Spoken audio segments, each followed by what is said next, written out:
Hello! Okay, Knock at the Cabin, directed by M. Night Shyamalan. This is one of my anticipated movies of the year. It's in my top 10. If you haven't checked that video out yet, please do. I'll leave a link somewhere by here.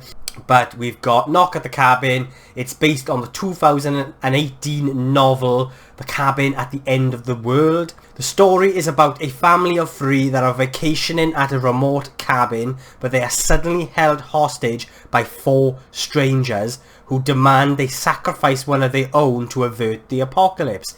Yes, they are the four horsemen of the apocalypse. I've not yet read the novel. I do have the novel. I just haven't got around to reading it yet.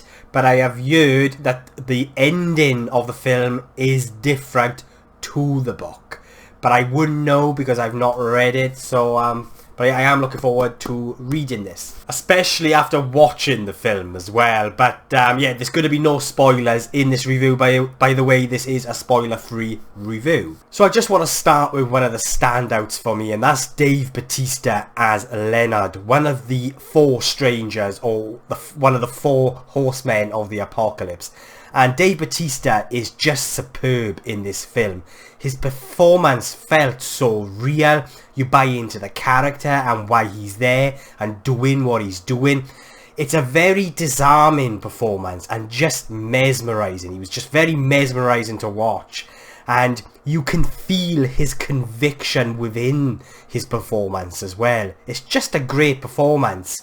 And you can't help but feel for Leonard on some emotional level, and the same goes for the three other strangers. You've also got Jonathan Groff and Ben Aldridge as Eric and Andrew, a couple who, along with their adopted daughter, that find themselves held captive by these four strangers, and they both give really solid performances. You buy into their pain and their paranoia and their emotions, and that sense of dread and horror of what these characters are going through are all sold by the performances of the cast. And I really like the way in which M. Night Shyamalan shot this movie. You've got some really close shots of these characters' faces, and you really get to see the detail in their emotions and the pain that they're going through, and it just really helps sell the moment and the horror and makes you believe in what these characters are going through. And I just really like the cinematography in this movie overall,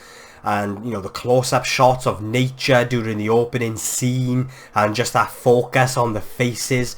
For me, it really helped give an isolated feeling to the film, even though it is based the majority of this movie is based within one location inside this cabin. I really think that was intensified by how M. Night Shyamalan shot this movie, and sort of those really close shots of nature and the characters, and you're just really able to witness those emotions that the characters are going through, which is all elevated again by solid performances from all of the cast.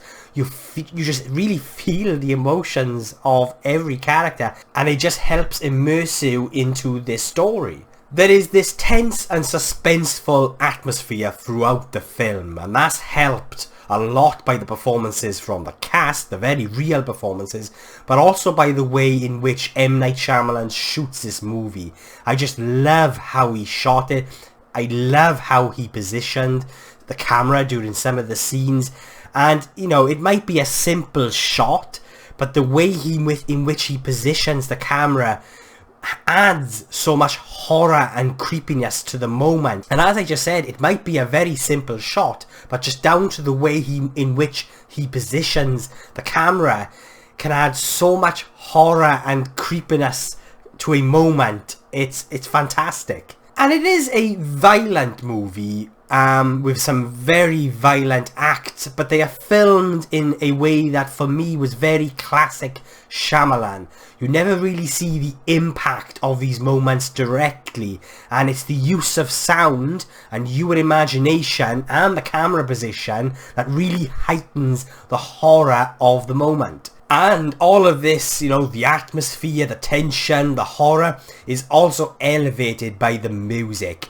I loved the music in this movie. The score is by I heard this. I'm not even going to attempt to pronounce the surname, but it has these biblical end of the world elements to it. It's a very thunderous score that kind of comes from the gut, and it just really adds to the dread that these characters are going through and just the overall story. And with the music, the fantastic score, as well as the colours, the cinematography and the sound design, it all sort of gives this movie this earthy and raw feel to it. I loved the sound design in this movie. I really thought the sound design helped add to the tension and the eeriness of with what's going on the screen, and just helped really put you on the edge of your seat, whether it's just the experimental use of instruments within the music or just the sound of the characters walking on the wooden boards in the cabin. It all helped elevate the tension and suspense and overall experience. Is this really a scary movie though? I wouldn't say so, no. It's more of an unnerving experience, one that has you on the edge of your seat constantly. And, you know, along with the captured family within this story, you also start to question the truth behind what the four strangers are claiming will happen to the world. You know, you actually, as a viewer, get just as paranoid as the two dads. And again, that is also helped by the very real performances from the two actors playing this couple. And you are left wondering why this family, a gay couple with an adopted child, were picked. You know, is it religious? Is it homophobic? Is it just pure love? And it's never really clear in its direction, but you are left really picking it apart, and I appreciated that. For me, it has multiple layers, and I have dissected this movie in my head countless times since watching it. You also get these moments of the couple's past, which really helps build the characters more, though I do wish we had more of those moments. And even though I found the experience emotional to some degree, I just felt like it lacked any real emotional punch by the end. For me, personally, the movie does not end as strong as it starts. It's not as strong in its ending as it is with the first and second act. You're still invested and on the edge of your seat through the duration of the movie, but it just ends up becoming more predictable and less profound even. It almost felt, the third act for me almost felt rushed. The character's journey and story for me was a lot stronger than its conclusion and how it sort of wrapped that story. The third act just really lacked that M. Night Shyamalan twist or moment that you would come to expect. And yes, this is not his story, this is based off a book, but the first two acts in the movie I felt were very M. Night Shyamalan. You know, he has this distinct style when it comes to how he creates a movie, how he shoots a movie. You could tell it's M. Night Shyamalan, but I just really think that third act kind of lacked that Shyamalan stamp and that kind of very special moment. And I just couldn't help but feel, with the conclusion, I just could not help but feel a little underwhelmed.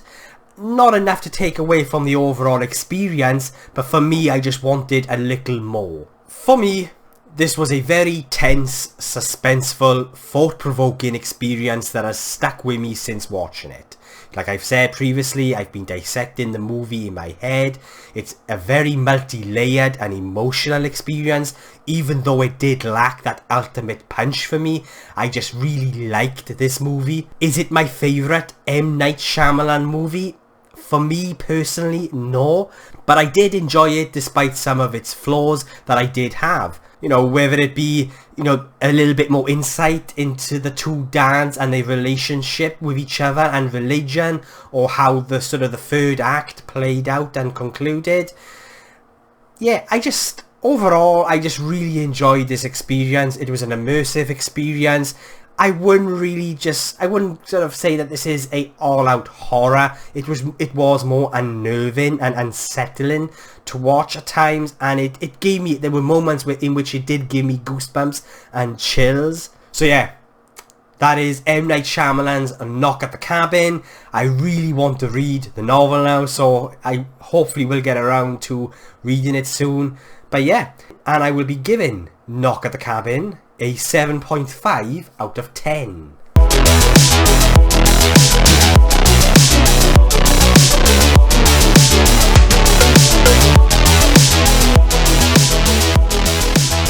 What did you guys think of Knock at the Cabin? Please let me know below and let's get a discussion going. Did you agree or disagree with anything I said?